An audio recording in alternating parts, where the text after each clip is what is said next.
I landed safely on the loose slates of the steep roof and succeeded in gaining the gaping black skylight without a slip. Glancing up at the window I had left, I observed it was still dark, though far across the crumbling chimneys to the north, I could see lights ominously blazing in the Order of Dagon Hall, the Baptist Church, and the Congregational Church which I recalled so shiveringly. There had seemed to be no one in the courtyard below, and I hoped there would be a chance to get away before the spreading of a general alarm. Flashing my pocket lamp into the skylight, I saw that there were no steps down. The distance was slight, however, so I clambered over the brink and dropped, striking a dusty floor littered with crumbling boxes and barrels. The place was ghoulish looking, but I was past minding such impressions and made at once for the staircase revealed by my flashlight after a hasty glance at my watch, which showed the hour to be 2 a.m.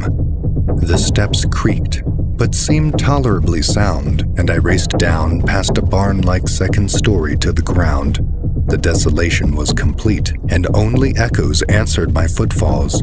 At length, I reached the lower hall, at one end of which I saw a faint, luminous rectangle marking the ruined Payne Street doorway.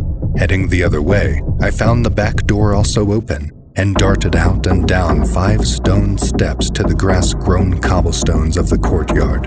The moonbeams did not reach down here, but I could just see my way about without using the flashlight.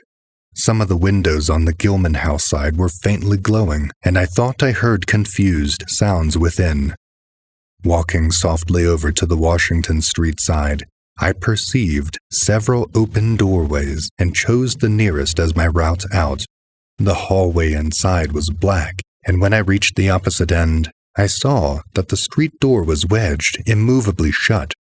Resolved to try another building, I groped my way back toward the courtyard, but stopped short when close to the doorway, for out of an open door in the Gilman house, a large crowd of doubtful shapes was pouring, lanterns bobbing in the darkness, and horrible croaking voices exchanging low cries in what was certainly not English. The figures moved uncertainly, and I realized to my relief that they did not know where I had gone, but for all that, they sent a shiver of horror through my frame. Their features were indistinguishable, but their crouching, shambling gait was abnormally repellent, and worst of all, I perceived that one figure was strangely robed and unmistakably surmounted by a tall tiara of a design altogether too familiar. As the figures spread throughout the courtyard, I felt my fears increase. Suppose I could find no egress from this building on the street side. The fishy odor was detestable, and I wondered how I could stand it without fainting. Again, groping toward the street, I opened a door off the hall and came upon an empty room with closely shuttered but sashless windows. Fumbling in the rays of my flashlight, I found I could open the shutters and in another moment had climbed outside and was carefully closing the aperture in its original manner. I was now in Washington Street, and for a moment saw no living thing other than save that of the moon. From several directions in a distance, however, I could hear the sound of hoarse voices, of footsteps, and of a curious kind of pattering which did not sound quite like footsteps.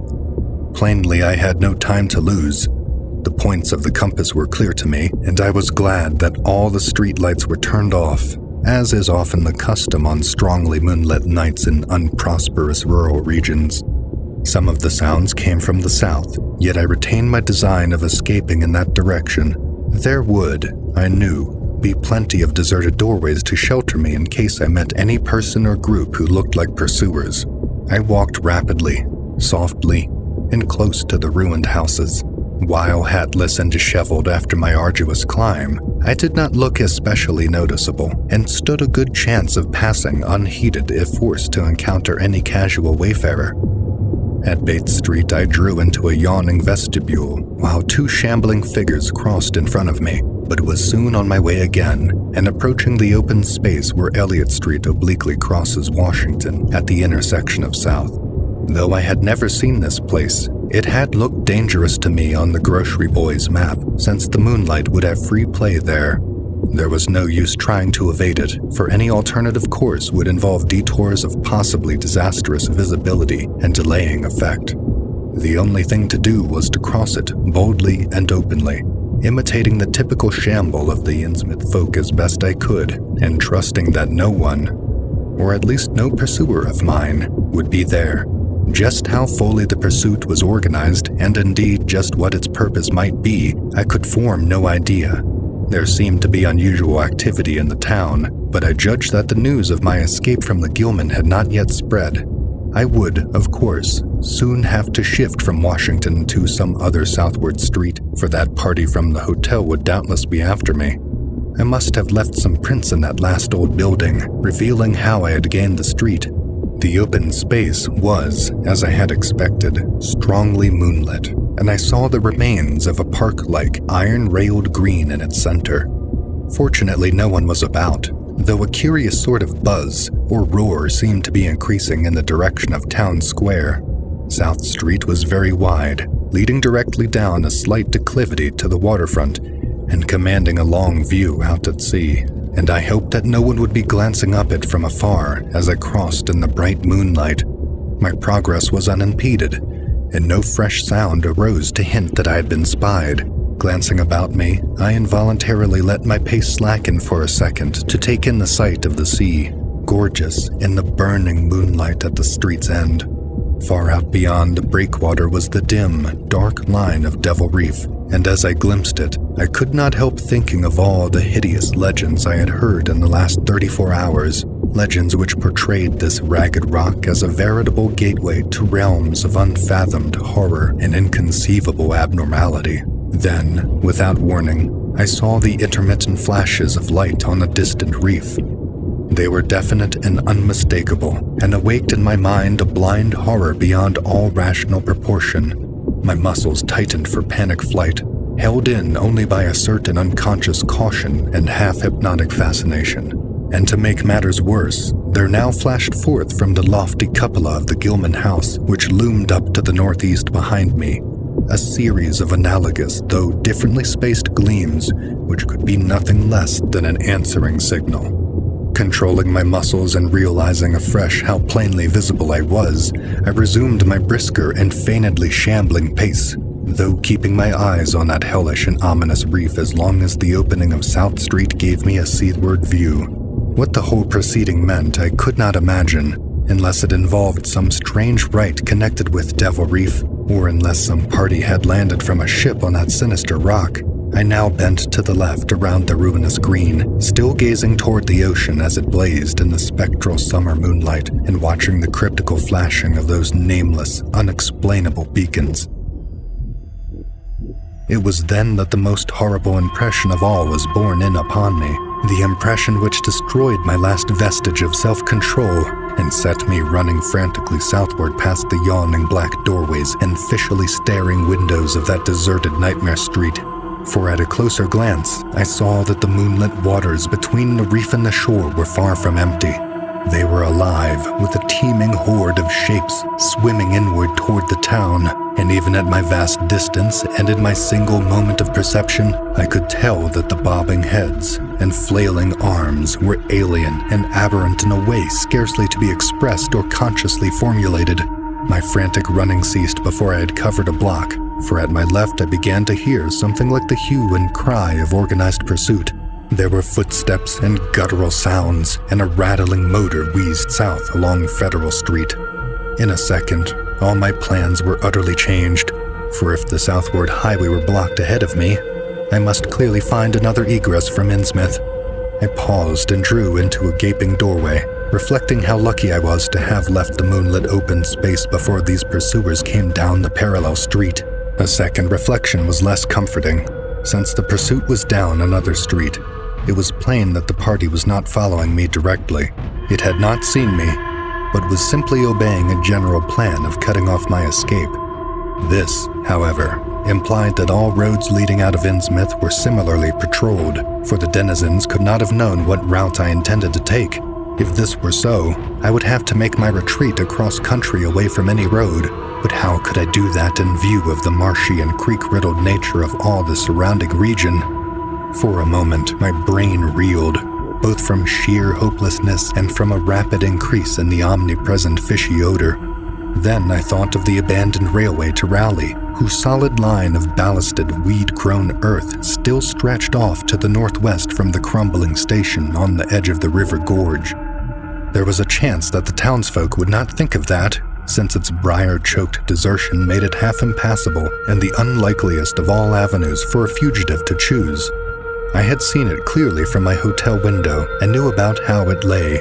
Most of its earlier length was uncomfortably visible from the Raleigh Road and from high places in the town itself, but one could perhaps crawl inconspicuously through the undergrowth.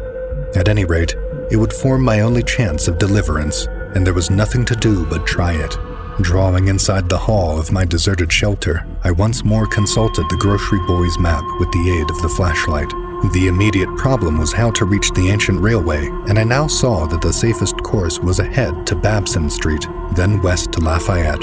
There, edging around, but not crossing an open space homologous to the one I had traversed, and subsequently back northward and westward in a zigzagging line through Lafayette, Bates, Adams, and Bank Streets, the latter skittering the river gorge to the abandoned and dilapidated station I had seen from my window. My reason for going ahead to Babson was that I wished neither to recross the earlier open space nor to begin my westward course along a cross street as broad as south. Starting once more, I crossed the street to the right-hand side in order to edge around into Babson as inconspicuously as possible. Noises still continued in Federal Street, and as I glanced behind me, I thought I saw a gleam of light near the building through which I had escaped. Anxious to leave Washington Street, I broke into a quiet dog trot, trusting to luck not to encounter any observing eye. Next to the corner of Babson, I saw to my alarm that one of the houses was still inhabited, as attested by curtains at the window, but there were no lights within, and I passed it without disaster. In Babson Street, which crossed Federal and might thus reveal me to the searchers, I clung as closely as possible to the sagging, uneven buildings, twice pausing in the doorway as the noises behind me momentarily increased. The open space ahead shone wide and desolate under the moon, but my route would not force me to cross it. During my second pause, I began to detect a fresh distribution of vague sounds, and upon looking cautiously out from the cover behind a motor car darting across the open space, bound outward along Elliott Street, which there intersects both Babson and Lafayette. As I watched, choked by a sudden rise in the fishy odor after a short abatement, I saw a band of uncouth, crouching shapes lopping and shambling in the same direction, and knew that this must be the party guarding Ipswich Road, since the highway forms an extension of Elliott Street. Two of the figures I glimpsed were in voluminous robes, and one wore a peaked diadem, which glistened whitely in the moonlight. The gait of this figure was so odd that it sent a chill through me, for it seemed to me that the creature was almost hopping. When the last of the band was out of sight, I resumed my progress, darting around the corner into Lafayette Street, and crossing Elliott very hurriedly, lest stragglers of the party be still advancing along that thoroughfare. I did hear some croaking and clattering sounds far off toward the town square, but accomplished the passage without disaster. My greatest dread was in recrossing broad and moonlit South Street, with its seaward view, and I had to nerve myself for the ordeal. Someone might be looking, and possible Elliott Street stragglers could not fail to glimpse me from either of 2 points. At the last moment, I decided I had better slacken my trot and make the crossing as before in the shambling gait of an average Innsmouth native. When the view of the water again opened out, this time on my right, I was half determined not to look at it at all. I could not, however, resist but cast a sidelong glance as I carefully and imitatively shambled toward the protecting shadows ahead. There was no ship visible, as I had half expected there would be. Instead, the first thing which caught my eye was a small rowboat pulling in toward the abandoned wharves and laden with some bulky, tarpaulin-covered object. Its rowers, though distantly and indistinctly seen, were of an especially repellent aspect. Several swimmers were still discernible, while on the far black reef I could see a faint, steady glow unlike the winking beacon visible before, and of a curious color which I could not precisely identify. Above the slant roofs ahead, and to the right there loomed the tall cupola of the Gilman house, but it was completely dark. The fishy odor, dispelled for a moment by some merciful breeze, now closed in again with maddening intensity. I had not quite crossed the street when I heard a muttering band advancing along Washington from the north. As they reached the broad, open space where I had my first disquieting glimpse of the moonlit water, I could see them plainly only a block away and was horrified by the bestial abnormality of their faces and the dog-like subhumanness of their crouching gait. One man moved in a positively simian way, with long arms frequently touching the ground, while another figure, robed and tiaraed, seemed to progress in an almost hopping fashion. I judged this party to be the one I had seen in the Gilman's courtyard, the one therefore most closely on my trail. As some of the figures turned to look in my direction, I was transfixed with fright, yet managed to preserve the casual, shambling gait I had assumed. To this day, I do not know whether they saw me or not. If they did, my stratagem must have deceived them, for they passed on across the moonlit space without varying their course, meanwhile croaking and jabbering in some hateful guttural patois I could not identify. Once more in shadow, I resumed my former dog trot past the leaning and decrepit houses that stared blankly into the night. Having crossed to the western sidewalk, I rounded the nearest corner into Bates Street, where I kept close to the buildings on the southern side. I passed 2 houses showing signs of habitation, one of which had faint lights in upper rooms, yet met with no obstacle. As I turned into Adams Street, I felt measurably safer, but received a shock when a man reeled out of the black doorway directly in front of me. He proved, however, too hopelessly drunk to be a menace, so that I reached the dismal ruins of the Bank Street warehouses in safety. No one was stirring in that dead street beside the river gorge, and the river of the waterfalls quite drowned my footsteps. It was a long dog trot to the ruined station, and the great brick warehouse walls around me seemed somehow more terrifying than the fronts of private houses. At last I saw the ancient arcaded station, or what was left of it, and made directly for the tracks that started from its farther end. The rails were rusty, but mainly intact, and not more than half the ties had rotted away. Walking or running on such a surface was very difficult, but I did my best, and on the whole made very fair time. For some distance the line kept on along the gorge's brink, but at length I reached the long covered bridge where it crossed the chasm at a dizzy height. The condition of this bridge would determine my next step. If humanly possible, I would use it. If not, I would have to risk more street wandering and take the nearest intact highway bridge. The vast, barn-like length of the old bridge gleamed spectrally in the moonlight, and I saw that the ties were safe for at least a few feet within. Entering, I began to use my flashlight and was almost knocked down by the cloud of bats that flapped past me. About halfway across, there was a perilous gap in the ties, which I feared for a moment would halt me. But in the end, I risked a desperate jump, which fortunately succeeded. I was glad to see the moonlight again, and I emerged from that macabre tunnel. The old tracks crossed River Street at Grad, and at once veered off again in a region increasingly rural, and with less and less of Innsmouth's abhorrent fishy odor.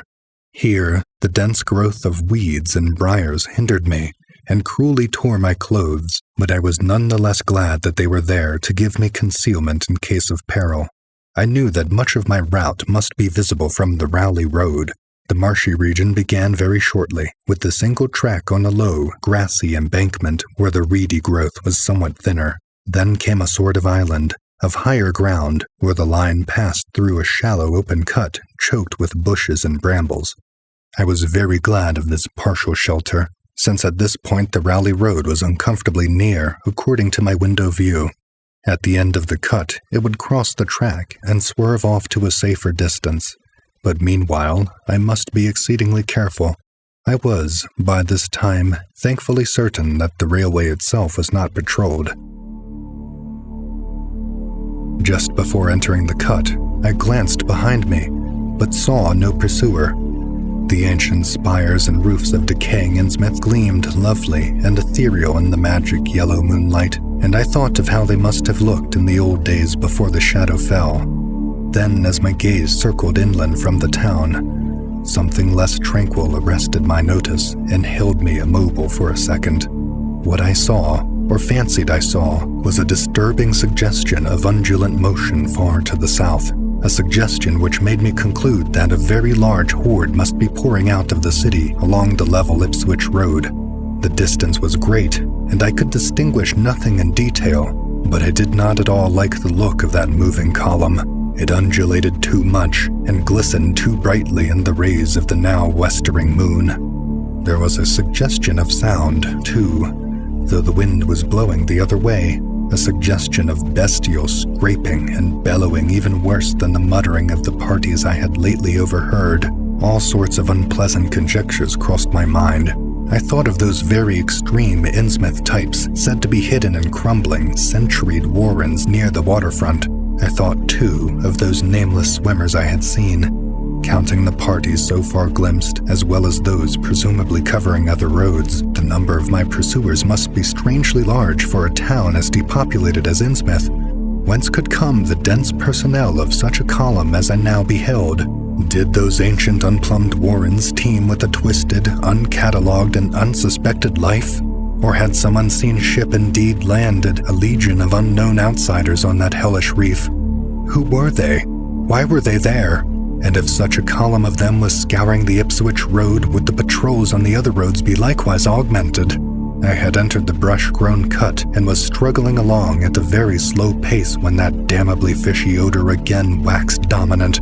Had the wind suddenly changed eastward so that it blew in from the sea and over the town? It must have, I concluded, since I now began to hear shocking, guttural murmurs from that hitherto silent direction. There was another sound, too, a kind of wholesale, colossal flopping or pattering which somehow caught up images of the most detestable sort.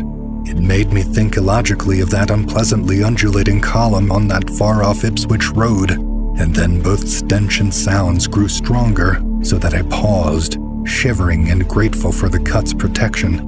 It was here, I recalled, that the Rowley Road drew so close to the old railway before crossing westward and diverging.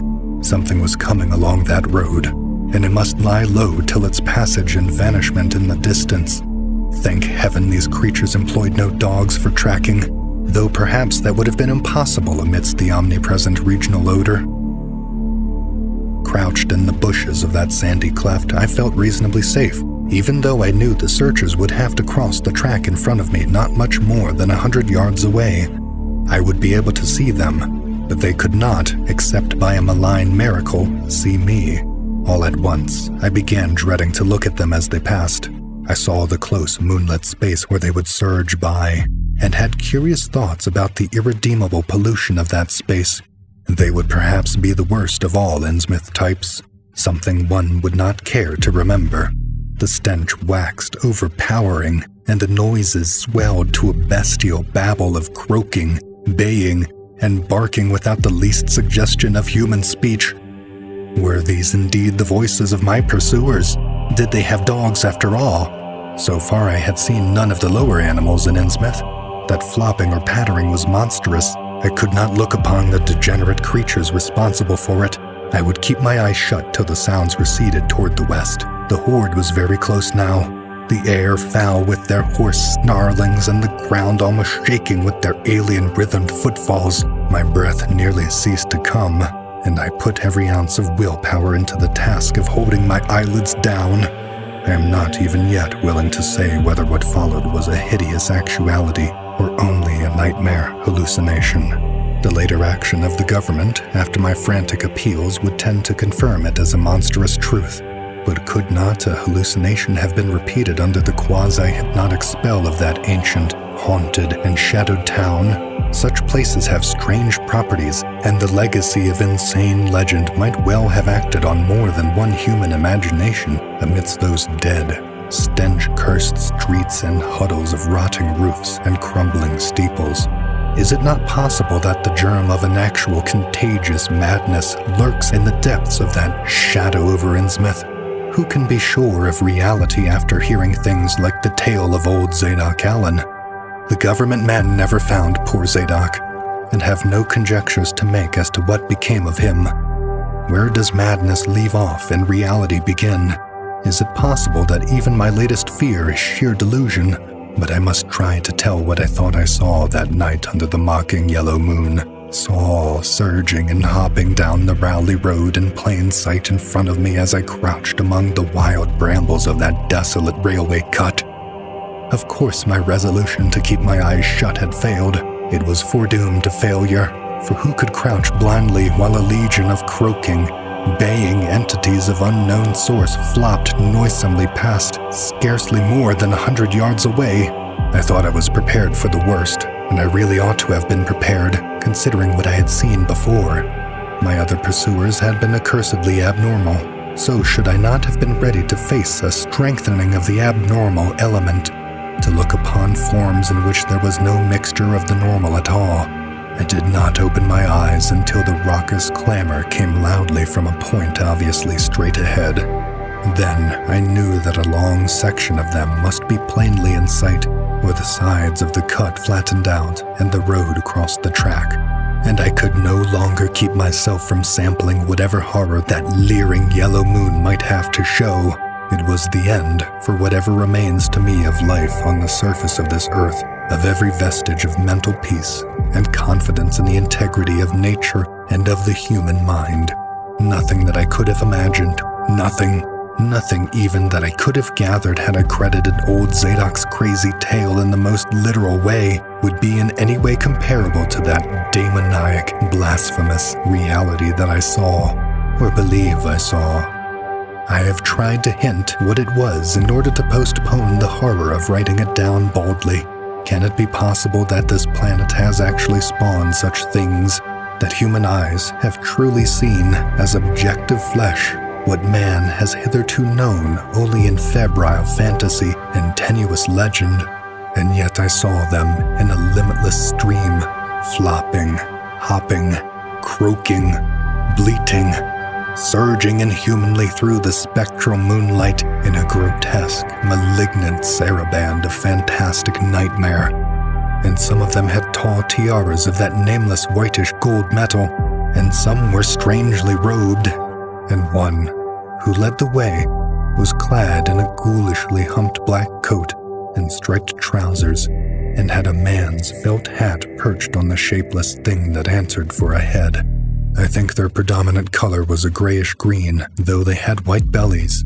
They were mostly shiny and slippery, but the ridges of their backs were scaly. Their forms vaguely suggested the anthropoid, while their heads were the heads of fish, with prodigious bulging eyes that never closed. At the sides of their neck were palpitating gills, and their long paws were webbed. They hopped irregularly, sometimes on 2 legs and sometimes on 4. I was somehow glad that they had no more than 4 limbs. Their croaking, baying voices, clearly used for articulate speech, held all the dark shades of expression which their staring faces lacked. But for all their monstrousness, they were not unfamiliar to me. I knew too well what they must be, for was not the memory of that evil tiara at Newburyport still fresh? They were the blasphemous fish frogs of the nameless design, living and horrible.